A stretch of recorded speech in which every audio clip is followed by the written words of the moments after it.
I was just telling Keys that, we were talking about, did I ever think that I'd be doing what I'm doing now, years ago. And I told him, yeah. Well, I saw a Hopi prophecy.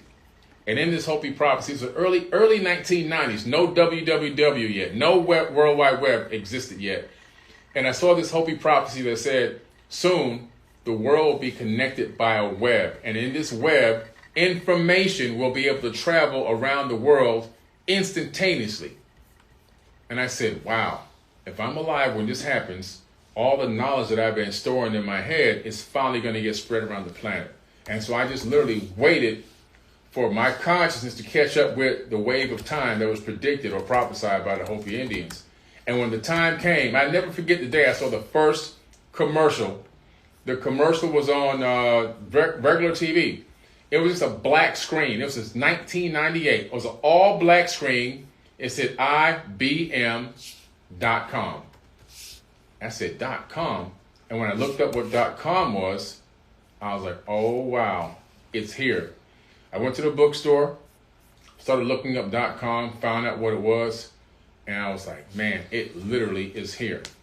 And so that was the very beginning stages of knowing and understanding that I was on the cusp of a global paradigm shift. A lot of people didn't see it. Even at that time I was married, my wife didn't see it. She told me I was crazy. I started closing down what I was doing and moving everything into trying to figure out how this web stuff worked. And it looked like for a minute we was getting ready to lose everything because that's how much I was dedicating to the idea and concept of the World Wide Web. And, it caused a lot of problems. But I held fast to my belief system and my belief in myself. And it worked out. Listen, did it ever work out? That's the beautiful part about it. The climax of the story, the fact that it worked out, because as he talked about the Hopi prophecies, he then created his own prophecy. Yeah. And I think that that's the story within the story that a lot of people may miss out, even when you just hear that real quick, is that the most powerful thing about everything that you just said was that you heard a prophecy, you acted off of it, and then it made you create your own prophecy of what you're going to do when that time comes about. Right? And there's so much beauty in that because, there are limited minds that exist in our reality. There are regular minds that exist in our reality. Yeah. And you can give them the keys all day long, but their mind is not expanded enough to take an opportunity of opportune time. Right? Chrono means opportune time in Greek, right? And Chronos was the conqueror of time. That's right? In Greek history, he had the Sith that he would carry, and it represented the ravages of time, right? The imbalances of fighting. But when you break it down through a chronon, it is increments of time. And the ability to be able to understand opportune time, because there are different types of time, right? When you exist for opportune time, it means that you execute at the right time. That there are windows in which these opportunities close, right? Like a portal door being open, and if you don't walk in now, then you miss out on the opposite end. That's right. So if you are alive during a synchronistic opportune time, such as the development or the initial phase of the internet, as we are here for the initial phase of blockchain, the initial phase of NFT, crypto, Web3, AI, we are here in what's considered to be this opportune time. Right. Now, if you have what I like to call the supermind, then you will be developed enough to take that opportunity and be brought into reality, and you will develop yourself into a higher level because you get to go through an evolution. Billy Carson post that opportune time of development. If you stayed at where you was at, we do not get this evolved version of him. This is the higher level. Everybody has a higher level version. Same thing with me. I might be, a super high level, fly crown, what I'm saying? Extra saucy, militant luxury, handsome consciousness, but it wasn't always this way,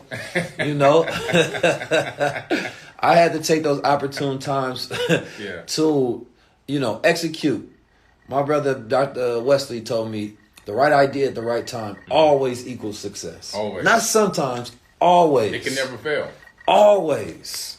Never. But regular minds don't execute great things. They don't. And when I saw the opportunity, and I already had the precognition, so I saw the full vision I saw waves undulating into the future, and I can picture myself in that future being a huge part of what I saw that was going to happen. And that, like you say, windows of opportunity open, but they also close. Right. And I dove through that window. Right. I started a company called .com Marketing Group. You can still look it up till this very day. .com, DOTCOM, one of the very first .coms marketing group. This is in 1998. Think about that. Who's starting a website company that long ago, right? And then that company became a multi-million-dollar web company, which then eventually got acquired by a company called Globebench Systems, which they used to do billboards, lit billboards, digital billboards on bus benches. And then we got bought out by the Amber Alert system, in which I took my exit money, few $1 million. I had my non-compete for 7 years. I took 7 years off to spend all that time with my kids. I took 7 years off coaching, volunteering for Team USA basketball, volunteering for AAU, creating programs for kids, building a YMCA, which you can go to that YMCA in West Broward right now. My name is on the placard as one of the founding members of the YMCA. Just helping out programs in my communities and stuff like that. And it's really spending the time, a wholesome time that a man typically in this day and age doesn't get to do. Right. Because it's always striving, because I got to come back and pay these bills somehow. I took that time and I took advantage.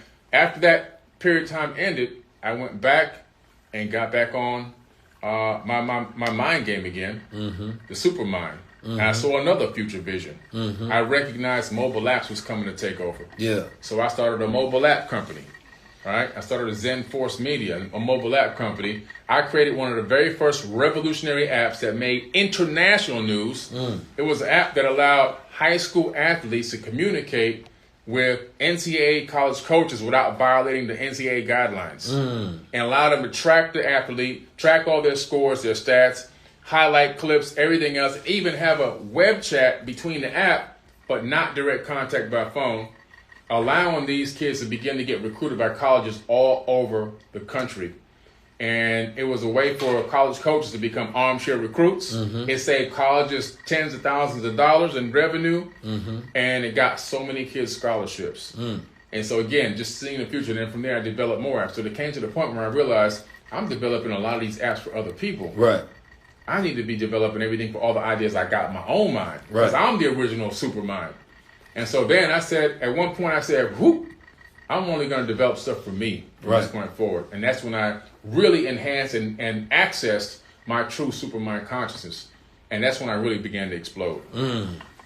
See, that's powerful. It's powerful for a lot of different reasons. I've been on this journey of developing myself for a long time.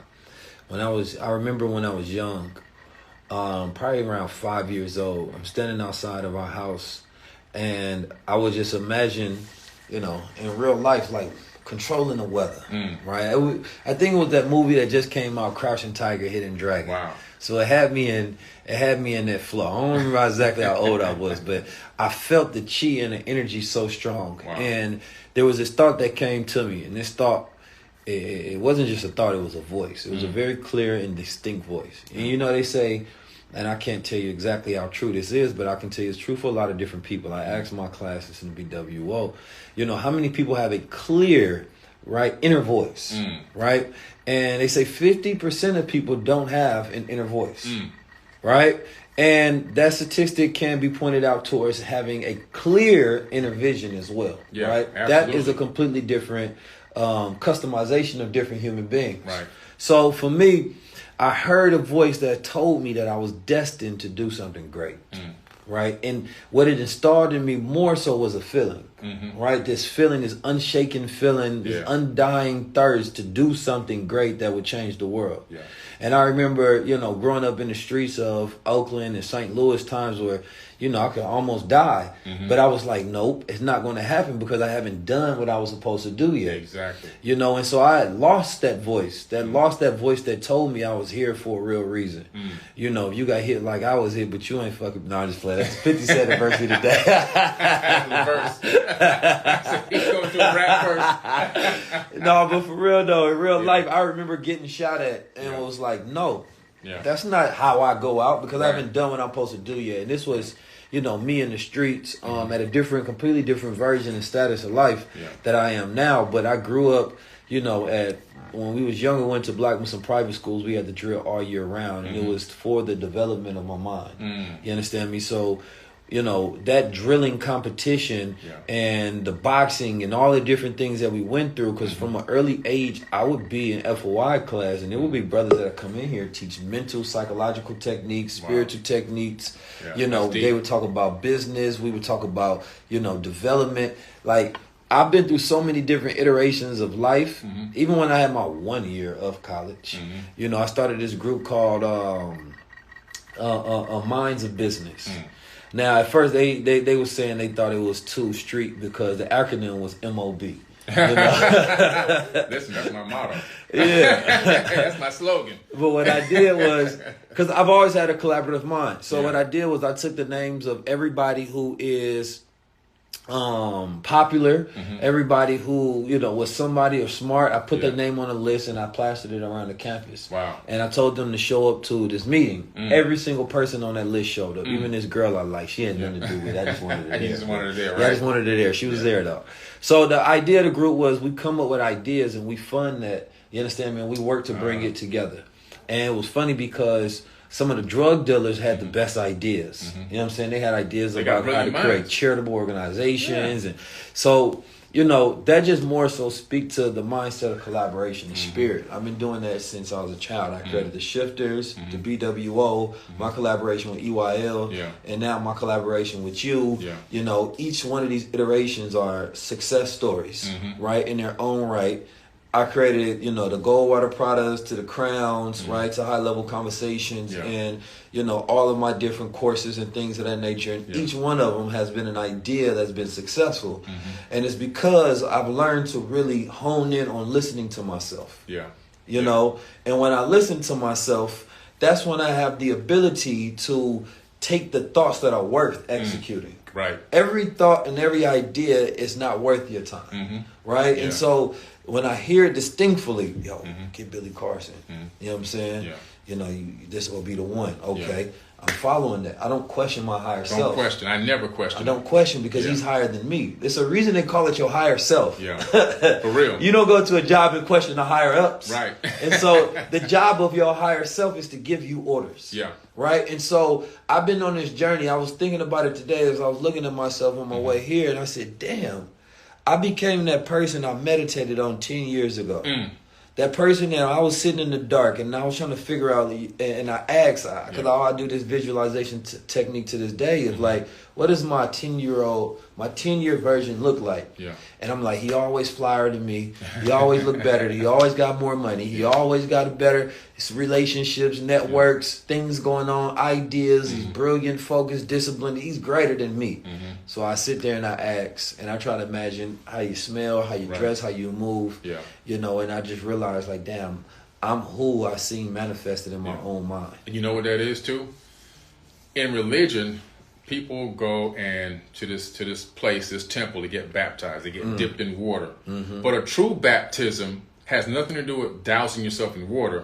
It's a baptism of consciousness. When you can look back on your previous self and see that you were here and now you're higher than that level, that you're rising up consciously, you're born again. Right. And you'll be born again many times in one lifetime if and only if you keep working on yourself. Period. Yeah, I believe that, like, we live many lives within one, right? Like, people wait to be reincarnated, but you can have reincarnation while living.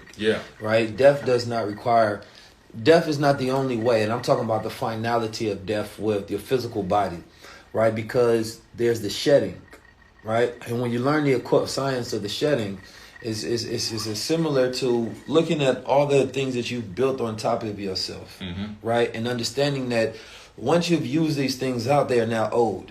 Right? They're old ways of thinking that no longer serve you. Because once you expand, you're going to grow out of that thinking. Exactly. And people try to take those old ways, those old friends, those old networks, those old ideologies with them, even though you've been exposed.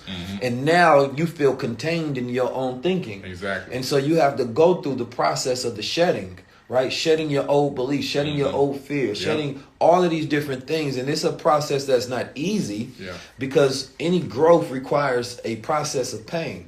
That's the ritual for growth is pain. It requires you to go through darkness. And then when that darkness envelops you, you utilize that as a blanket. You utilize that to absorb that darkness, and then you transmute that back into light. That's right. You don't go to the darkness to be in it. You go to gain something from it. Exactly. And that what you gain from it anchors you to be ready to shed that and walk into a new light. Yeah. Right? And so I've done that through different iterations of my life, developing a supermind. Yeah. Right? And when I say supermind, I'm talking about bulletproof tough. I'm talking about a mind who is enhanced. I don't need AI. I don't need ChatGPT. I know how to think. Right? And there are codes to crack within the formula of the mind. I give this one away all the time, just about the, M equals PAT, plus V. But that's more so the formula of the transformation of the mind, right? It is the vision, the awareness, the potential, and transformation, right? That is how the mind produces its capabilities into going into a supermind. Right. But I haven't gave away the codes to the supermind. That's just the regular mind. Yeah. Right? The natural intelligence. Yeah. And natural intelligence is so lost upon most people because most people don't know how to think. Right? Thought travels faster than light. Right? But there was a man who didn't know that told you light travels faster than thought. Exactly. So you put a limitation on your own mind because you follow false principles of man instead of the universe. Right? The universe is beyond the scope of understanding for the uninitiated. But for those who are initiated, they understand they don't need to understand it. They know it. Yeah. Right? There's a knowing of wisdom when you let go of your preconceptions of overthinking and you get into the true art of thinking, which is not thinking at all. Right. It is being. Yeah. People are stuck with programming. So the programming codes that they're receiving, and the most crucial time is between the age of 1 and the age of 7. In that time frame, that's when everyone comes for your kid. Yeah. And your whole ideology and mindset and belief structure is built between that 1 to 7 years old. And after that 7th year, it's virtually almost impossible for a lot of people to go back and reprogram or re-encode themselves. So you've been given that name, a race, and a religion. You're defending a false identity. You're trapped with limitations because the school has robbed you. You've been abducted from your home and brought to this location where they steal all your dreams, all your visions, all your originality, all your creativity is stolen from you. And then now what happens? You're put out there and now you're just running on programming code. You have no way of thinking or conceiving anything. If somebody asks you your multiplication tables, you can give them the answers because you memorized them. That's a fact. But you don't know how to solve the problem. You just memorize answers. And memorizing answers and going through life like that isn't good enough to be a supermind. No, it's not. You're because just basic. Becoming a high-level thinker requires you to think in multiplicity, right? Binary thinking, that's not enough, especially in a time where the codes of the universe have sped up. Yeah. And it's not really the codes of the universe sped up, but the processing of, like Moore's Law, right? So where you see the speed up of technology because of our ability, right, to consistently produce better based on what we produce. So you're creating better tools, and those tools help you produce better tools. Those tools help you produce better tools. You become more efficient and efficient and efficient. Time slows down when you speed up. That's the way it works, right?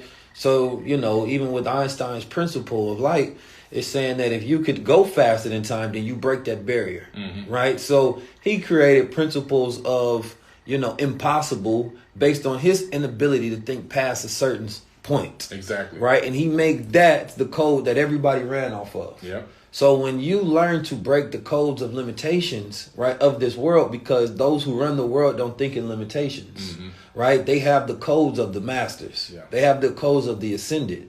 And so you may wonder, why is it that certain people have the ability to function at very high levels, right? Are they blessed with something? Are they lucky, right? Did they know some magical power that they were given in their DNA that nobody has? No. Everything that exists that a man has is because of the way he uses and develops his mind. Exactly. That is the singularity. We talk about a singularity within machine, right? But what about the singularity within mind, in man? When man reaches the singularity point, he has the ability to rule all men. right? And so this is what you see with those who run the world is they have super minds. Yeah. They have reached a singularity, which is not the over complex thinking that you may think that it is, but it's that they believe in the unknown. They believe in the occult. Yeah. And they know how to utilize that belief system to control the rest of the world because it is beyond intelligence, right? Once you get to the super knowing of self, you develop the super mind capabilities. Yeah, they have the codes. And so because they know the codes, they implement those codes on the masses. They utilize the codes that they've learned to the codes, we talked about this earlier, they can be used for light or darkness. Because the code is always going to be there, but yin and yang permeates the entire universe. That's a fact. So it's in everything. It's in every atom in your body. So there's a choice that has to be made, a conscious decision. And they chose a conscious decision that they would utilize these codes to dominate humanity. And why? Because on a mass scale, a lot of people are so distracted by all the programming that they've been given and so distracted by the divide and conquer tactics and everything else that's going on, they can't even see that they're being coded, that there's somebody using a special type of spell, casting a special type of spell on them. They can't even decipher it or see it or actually realize it. And so you have to understand that in order for you to break through that, you have to develop your own supermind. And that's what we're going to be talking about, this workshop that we have coming up on May 14th. It's going to be an 8-hour workshop, a private class that you can sign into. I'm going to drop the link in the chat again. This is going to go deep, deep, deep. You're going to come out of this understanding and knowing a supermind, and we're going to be giving you, in the actual class, real life thought experiments, something that most people never do. Yes. You know, I'm going to tell you something that I think it may take some people a while to crack. And to know everything, you have to know nothing. Because to know nothing is to know everything. Potential is everything. You know, some people don't like people's potential. It's potential. No. Potential is everything. An empty cup has all the potential in the world. A full cup has no more potential. Right? And so the emptying of the mind is a development of all. Right? And once you learn that principle in application and through formula and process and how to live it and how to be it, your mind can be in a state of super flow. A mind in a state of super flow is a mind that can meet any challenge. But it has to be developed with skills. When skills meets challenge, and that challenge has to be slightly beyond the skills, it forces you to live in right here. Right? Here's your skills, here's your challenge, and then here's the energy that binds you within this flow. Now, that can be broken down. If any of you all go study this in the 4th phase of water, right? I think it was Dr. John Pollock, that gave the breakdown about the 4th phase of water when he showed the structure of water, right? When that water is next to ultraviolet radiation, right? Radiation that we can't see with our naked eye, but it's felt, it encompasses everything around us. That water has two sides. One is negative and one is positive, right? If you look at water at the top of a lid, if you fill it to the top, you see a little dome on top of it, right? At that dome right there, there's basically like a geometrical shape that covers that dome, right? And within that, and you all go look at it, because I'm going to explain this in very simple terms today, right? But it can get more complex when you go into it, but it's a very simple of understanding of flow. Because within water, there is a very small, unique bridge. If you put two poles on one side, positive and negative, you can charge and get energy. Because right in between that, there's this flow of energy. The same thing that makes blood flow within our bodies, right? And so if you take the micro and you apply that to the macrocosm of life, right? And when you think about, challenge meets skills, is basically positive meeting negative. And in between that force that is repelling each other is the flow.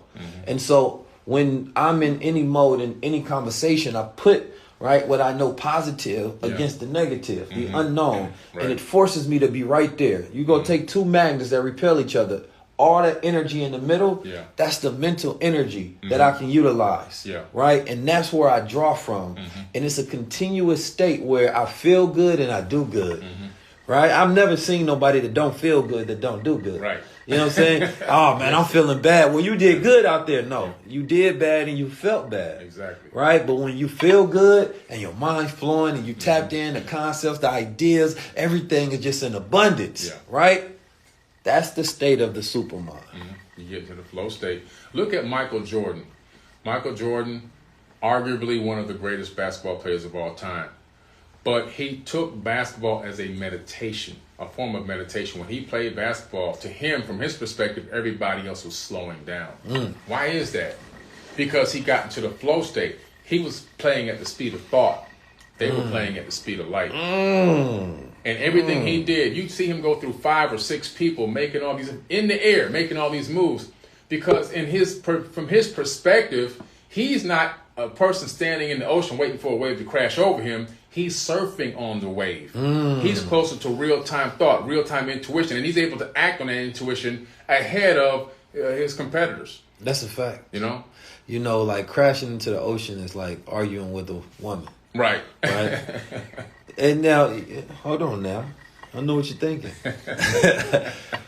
Because this is super-minded game, right? This is very high science and knowledge. Ancient man, he had an understanding of things that modern man is just so ignorant with his ego towards. We deconstruct everything and think we know better, right? But modern man built the foundation of everything that we do. The fruit does not know better than the root. The fruit does not know better than the root, right? The root is what everything is sunken into. It drives all the life that produces everything, right? The essence of life within itself is at the root of it. So when we study language, well, we got to study the root word. Why? Because there are metaphysical, energetic qualities embedded in that, in the intention of the design of the words that we use. So those supersede our conscious understanding, our conscious education. Those are the things that go into our subconscious and our DNA functions. Yeah. So your subconscious hear words that your conscious mind is using, and they say, "Whoa, wait a minute! Now they know that means something different." Your DNA sees a symbol, right? And you say, "Wait a minute! Now there's information that I have to interpret that symbol." Right. And it's not based on your education, right? It's based on a stream of life. You have the library of Timbuktu and Alexandria and the Akashic records within your blood, right? You store DNA and information in that. So the cracking of your own codes, right? Because DNA, it equals out to 19. Y'all figured out how. You got to look that up. You know, I got to, listen, man, these 19 codes, man, I'm trying to tell you. I got some things on at the workshop. You know, this is going to force me to just lay it out all on the table. All of the research, all of the knowledge, all of the mysteries, right? There's no accident in developing yourself. You don't accidentally become a master teacher, a master thinker, a master doer, a master knower. And then what is beyond master, though? Because even words create trappings, right? Words create limitations because every word has a limit. And so once you go beyond speaking, right, there's no greater wisdom than silence, right? Man speaks only to let you know what he don't know. That's it. Man can only speak what he don't know, right? When we speak, you can know the limitations of a man. You can't know what a man knows until, but when a man is silent, what do? You assume he knows everything. It's not until he speaks to where, damn, you a fool. You know, how do you know a man is wise? He's in front of God. What would you say to God? Nothing. Right? Because anything you say to God is just reveal how much of a fool you are. Our knowledge is but a ladle in the ocean, and a ladle was but a small, tiny spoon. And you will take your little ocean and you walk it up, or your little spoon full of knowledge, you walk it up to God and be like, here, this is what I know. He said, that little boy going on. Instead, I walked to God empty-handed. And he said, you the wisest man that came to me. Right? Because you came with your potential. Right? And you came ready to know everything. And that's the secret. That's the secret. Listen, a battery. What is a battery? In science, we learn first, classical science classes, a battery is potential. If you look up the scientific terminology around stored energy, anything that stores energy is potential. Your mind is energetic. It's full of synapses, billions of synapses happening consistently and all the time. And scientists just did a study and discovered that 50% of your calories are being absorbed by the human mind when you're studying and thinking. That's a lot of calories. That means your mind is taking in energy, but that energy then needs to get sent out. Every thought that you think is creating a light wave that is actually leaving your skull. So you're absorbing calories, converting it into potential, and then sending those potential waves out into space-time. What are you transcoding onto those light waves? Because every thought you think is a carrier wave that's encoded with digital bits of information that's speaking out to the universe.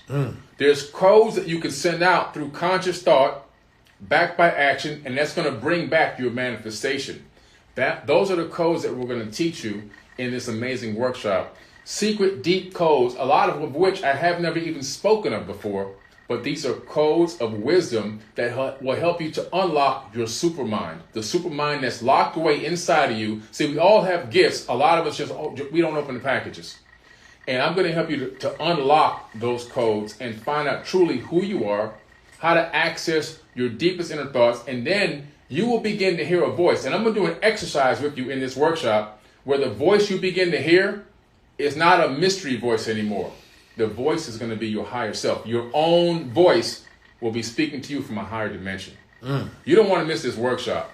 No, this is going to be beautiful, man. Yeah. I'm going to work to really bring out my best work that I've done.